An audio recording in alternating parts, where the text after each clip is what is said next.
Сәлем достар. Мына есепте x-тің мәнін табуымыз керек, яғни мына бұрыштың мәні қанша градус. Мақсатымыз осы. Каналға тіркеліп, қолдап кетіңіздер. Ал бісмилля деп бастаймыз. Бір бұрыш x, мына одан 2 есе көп, 2x деп тұр. Ал мына доғал бұрышымыз 10x деп тұр, 10 есе көп болып тұр, Былай істеп алайық алдымен. Мына нүктеден, жоғары қарай кесінді салайық. Кесінді салған кезде мына бұрышымыздың мәні x болатындай болсын. Яғни мына екі бұрышымыз өзара тең болсын.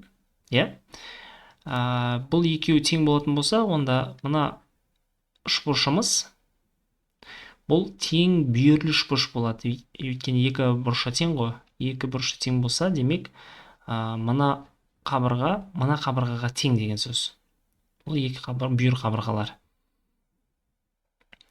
Ал енді осы үшбұрышымыздың екі бұрышының қосындысы үшінші бұрышының сыртқы бұрышына тең болады.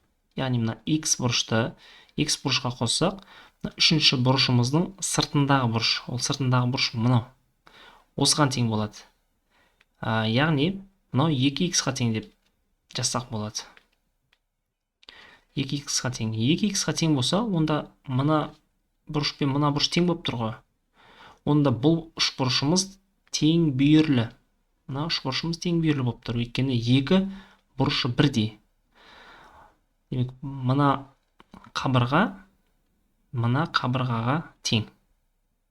Оларды сызып қояйық екі таяқшамен. Бізде не болды? Мына кесіндіміз.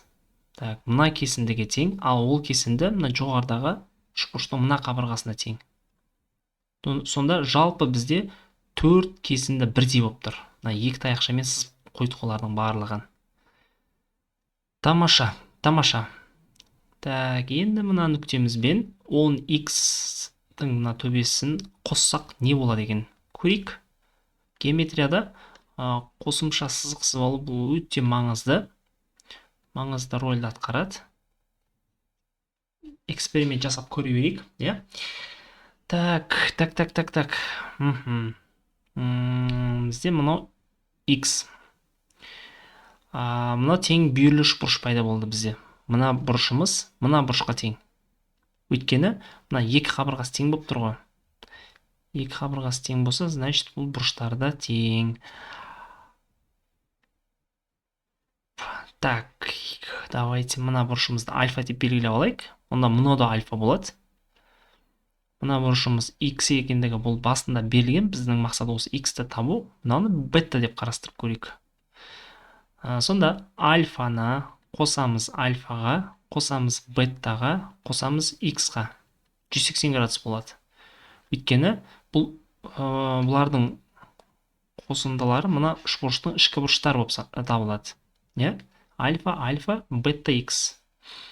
Осы жерде мына альфа мен альфаны қосып жіберуге болады. 2 альфа плюс бетта плюс x тең 180.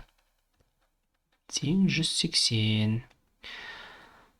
Жақсы, ары қарай. Ары қарай. Мынау 2x. Мынау 2x. Екеуін қоссақ, мына үшбұрыштың сыртқы бұрышының мәні шығу керек. Яғни мына бұрышқа сыртқы бұрыш бұл мынау 4x. 4x-ке тең болады. Ал осы 4x-тің мына кішкентай бөлігі x екендігі бұл басында біз сызып алдық қой. Демек, біз мына бұрышты 3x деп жазып аламыз. Жалпы 4x болу керек. Мынау 3x-қа тең екендігі шықты. Мынау 3x, мынау 10x, ал мынау бетта. Мына үшбұрышқа назар аударайықшы. Достар, мына үшбұрышқа назар аударамыз. Бұл үшбұрыштың ішкі бұрыштарының қосындысы бұл бетта. Қосамыз 3x. Қосамыз 10x. Тең 180 градус. Осы жерден екеуінің қосындысы бұл бета плюс 14. 14x тең 180. Беттаны табайық. Бетта дегеніміз 180 градус азайту 14x. Осы беттаны мына жоғарыдағы мына жердегі беттаның орнына апарып қояйық. Так, сонда 2 альфа плюс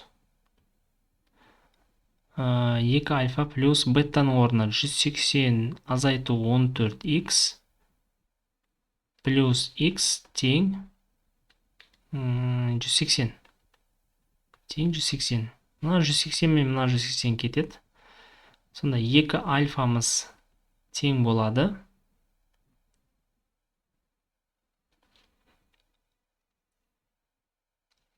Так, стоп, мынау 3x-қа 10x-ті қоссақ, мына жеріміз 14 емес, 13 қой. 13x, мынау да 13x. Так, мынау да 13x болады. 2 альфамыз минус 13 плюс x, бұл бізде минус 12x болады. Тең 0. 2 альфаның мәні 12x. 2 жағын 2-ке бөлсек, альфаның мәні шығады. Альфа 6x-ға тең.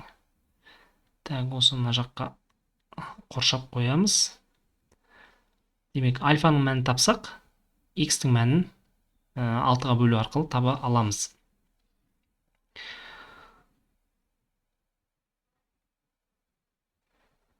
Так, тамаша, альфа 6x болса, давайте мына жердегі альфаның орнына 6x деп жазайық онда. Мынау 6x. Онда мынау 4x болады. Жалпы 10x болу керек қой. Мынау 4x болса, мынау барлығы 4x-ға тең.